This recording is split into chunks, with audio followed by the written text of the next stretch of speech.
नई नई शादी करके आई थी पूर्णिमा।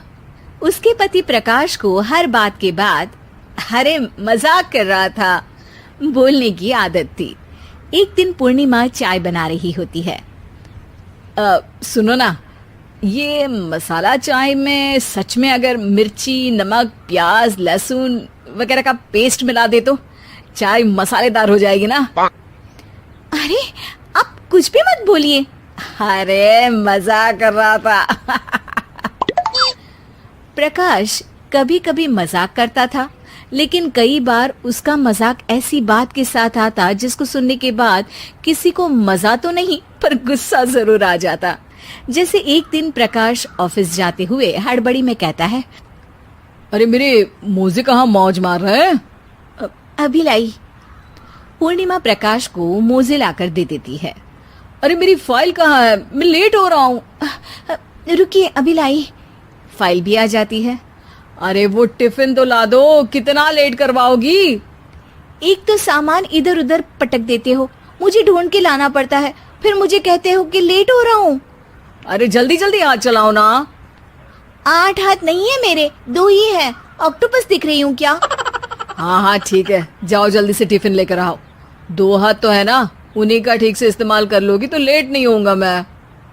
पूर्णिमा टिफिन लेकर आ जाती है। वैसे तुम थक जाती होगी ना इतना सब काम करके। हाँ और नहीं तो क्या। तो मैं कुछ इंतजाम कर लेता हूँ। काम वाली लाओगे क्या? अरे नहीं नहीं, दूसरी शादी कर लूंगा। 2 पत्नी होंगी तो काम आसानी से हो जाएगा ना। क्या? अरे मजाक कर रहा था। प्रकाश तो मैं मजाक कर रहा था कहकर वहां से चला जाता है। लेकिन पूर्णिमा के मन से प्रकाश की 2 शादी वाली बात का दुख पूरे दिन नहीं जाता। शाम को प्रकाश ऑफिस से लेट वापस आता है। हाथ मुंह धोऊंगा, टॉवेल लगा देना, फिर खाना खाऊंगा, खाना भी लगा देना। देखो लेट मत करना। सब काम आराम से ही होंगे।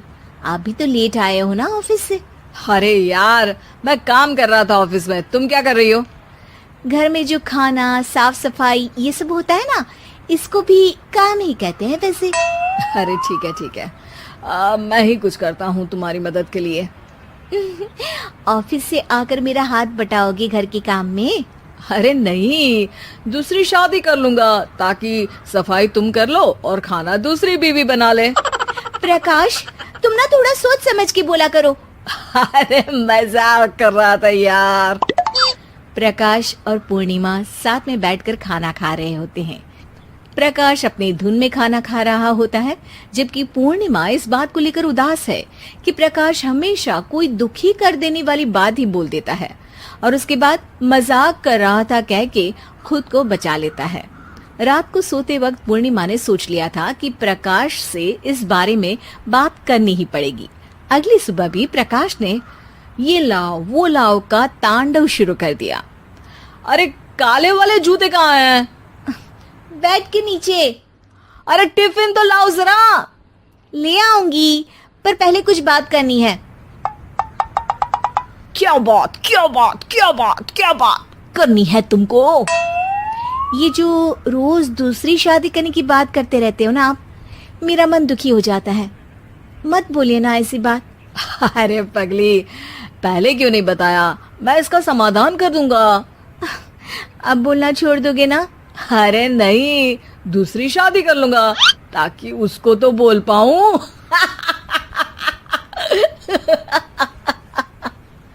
उफ़, तुम कभी नहीं सुधरोगे। अरे मजाक कर रहा था।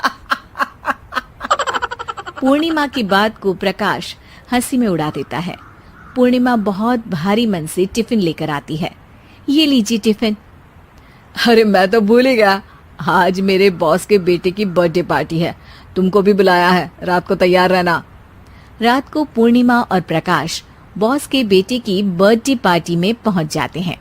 वहां प्रकाश के ऑफिस के और भी लोग हैं जिनको पूर्णिमा पहले से जानती है। केक कटता है, लोग खाना खा रहे होते हैं। वहीं पूर्णिमा और प्रकाश ऑफिस के लोगों के साथ बैठे बात कर रहे होते हैं। मेरे हस्बैंड तो खुद काम भी करते हैं और बच्चों को भी संभाल लेते हैं। हाँ भाई, अरे घर के थोड़े बहुत काम तो करने ही होते हैं ना, मेरी पत्नी भी अकेले सब कब तक करेगी। मैं तो सिर्फ ऑफिस का ही काम करता हूँ, घर का सब काम तो पूर्णिमा ही करती है। पूर्णिमा, तुम अकेले सब कैसे कर पाती हो? नहीं जी, बहुत थक जाती हूँ वैसे। तो प्रकाश से हेल्प ले लिया करो ना। अरे बोला तो है इनको, पर इन्हें लगता है कि ऑफिस का काम ही सब कुछ है, तो मैंने भी एक समाधान सोच लिया है। अच्छा, क्या पूर्णिमा, घर में काम वाली बाई रखोगी क्या? अरे नहीं, दूसरी शादी करूंगी ताकि एक हस्बैंड ऑफिस का काम कर ले और एक मेरे घर में मदद कर ले। पूर्णिमा की बात सुनते ही सब कुछ सांप सूख जाता है और प्रकाश के मुंह से तो केक का टुकड़ा गिर जाता है। अरे क्या बोल रही हो, कुछ पता भी है क्या? अरे मजाक कर रही थी, वैसे ही जैसे तुम करते हो। प्रकाश का मुंह खुला का खुला रह जाता है और उनकी आंखें भी खुल जाती है। प्रकाश समझ जाता है कि हर बात के पीछे अरे मजाक कर रहा था बोलने से वो बात मजाक नहीं हो जाती।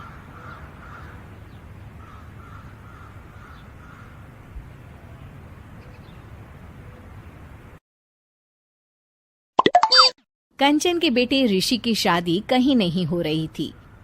एक तो ऋषि मोटा, ऊपर से कमाई भी कोई खास नहीं, लेकिन कंचन को तो शौक था मॉडर्न बहू लाने का, और उसे एक दिन ऐसी लड़की मिल भी जाती है।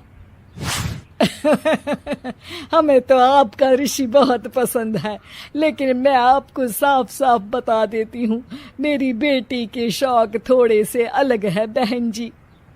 अरे बहन, हमें सब पसंद है। आपकी प्रियंका जैसी लड़की की तलाश मुझे कब से थी, जींस पहनकर अंग्रेजी में गिटर पिटर बोला करे।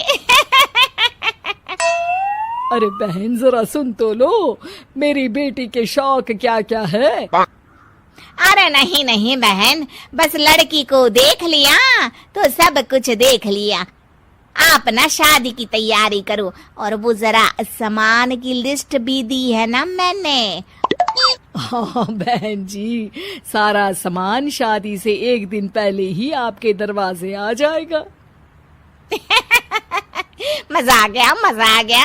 अब तो बस आप शादी की तैयारी करो। प्रियंका के माता पिता के जाने के बाद कंचन का पति उससे कहता है, अरे भाग्यवान, तुम तो कुछ ज्यादा ही जल्दी दिखा रही थी शादी की। अरे बोलने तो देती, लड़की की माँ क्या बोलना चाह रही थी। अरे आप चुप रहिए जी, कुछ पता भी है आपको, बस मुफ्त में बोले जा रहे हैं। मेरी दोस्त शशि की बहू देखी, लंबी पतली और पढ़ी लिखी, हजारों में कमाई और संस्कारी भी। अरे पर जब वो मेरी बहू देखेगी तो जल भुन जाएगी। लेकिन तुम तो शादी ऋषि के लिए कर रही हो ना, या शशि के लिए? तुम्हारा लड़का कुछ कमाता भी नहीं है और शरीर भी भगवान की दुआ से फूलता ही जा रहा है। फिर बोले आप हैं? फिर बोले आप? मैंने कहा ना, प्रियंका जैसी जींस पहनकर अंग्रेजी झाड़ने वाली बहू किस्मत वालों को ही मिलती है। चुप रहिए आप।